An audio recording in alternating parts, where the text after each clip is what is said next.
السلام عليكم ورحمة الله وبركاته. ازيكم عاملين ايه؟ يا رب تكونوا بألف خير.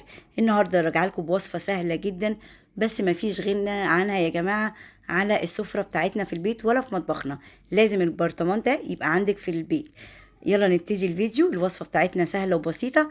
هنعمل هريسة الشطة بطريقتين تحفة جدا وأسهل من بعض. مكوناتنا بسيطة جدا، إن شاء الله هتعجبكم. يلا بينا نسمي الله ونشوف الفيديو، وربنا يرحم أمي وجميع أموات المسلمين أجمعين. هنا معايا كيلو من الفلفل الأحمر، ومعايا 10 فصوص من الثوم، وكمان معايا قطعة من الجنزبيل. دي هقول لكم هنعمل بيها ايه. اول حاجة زي ما انتم شايفين انا غسلت الفلفل بتاعي كويس جدا جدا وسبته ينشف خالص، او تقدري تنشفيه بمناديل مطبخ علشان مش عايزين فيه اي مية، عشان نتجنب يا جماعة موضوع ان يحصل تعفن او يحصل اي حاجة في الفلفل ويقعد معانا لاطول فترة ممكنة. هبتدي كده اشيل العنق بتاعه الاخضر دوت، وان انا اجي اضربه في الكبه. على فكره تقدري تضربيه في الكبه او في الخلاط، مفيش اي مشكله، او في المطحنه الصغيره بتاعه الخلاط برضو مفيش اي مشكله. هقطع بقى بقيه الكميه وارجع لكم. هنا خلاص يا حلوين، قطعت زي ما انتم شايفين الفلفل بالشكل ده، وهبتدي انزل بنصه تقريبا. وكمان معانا كام فص كده من الثوم زي ما انتم شايفين. هبتدي انزل كده، مش هنزل بالكميه كلها لان انا عايزه اقول لكم النص، عايزه اقول لكم بقى النص التاني هعمل بيه ايه. هنا حطيت الفلفل والثوم، وكمان هحط الملح، وهبتدي ان انا اضرب المكونات بتاعتي كده في الكبه زي ما انتم شايفين.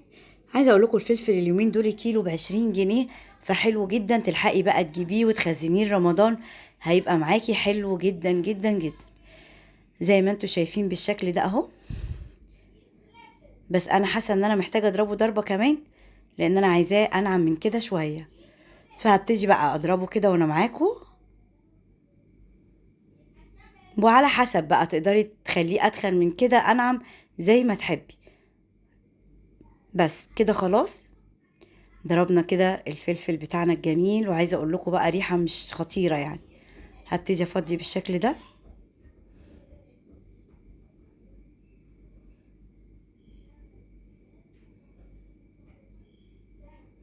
اهو.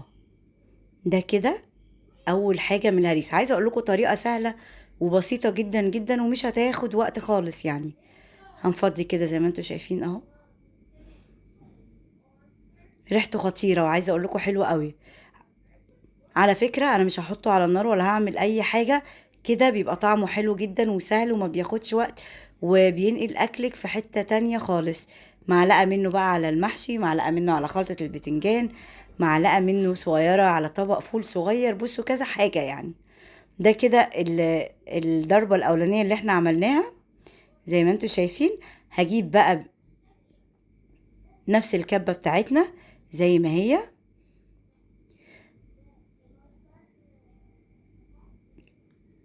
اهي، وهبتدي بقى انزل بالجزء الباقي من الفلفل بالشكل اللي انتوا شايفينه ده كده. سهلة جدا، طريقة سهلة جدا جدا. وهبتدي بقى انزل بالثوم، بقية الثوم بتاعنا والجنزبيل والملح.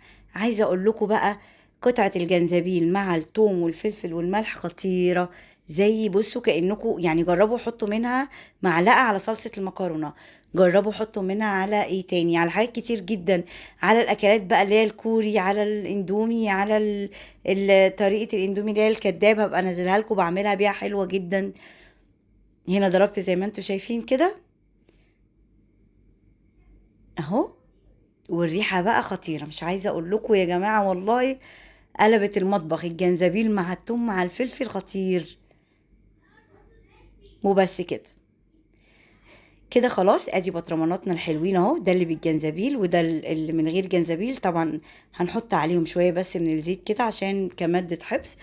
تمام. وبعد كده بقى بكتب على اللي هو بالجنزبيل بكتب عليه بالجنزبيل، والسادة بكتب عليه سادة. تحفظيهم بقى في الفريزر لأطول وقت ممكن. استخدميهم زي ما قلت لكم في المكرونة، في المحشي اللي بالجنزبيل استخدميه بقى في المحشي والمكرونة والحاجات دي، وقولي لي رأيك. وشكرا ليكم، باي باي.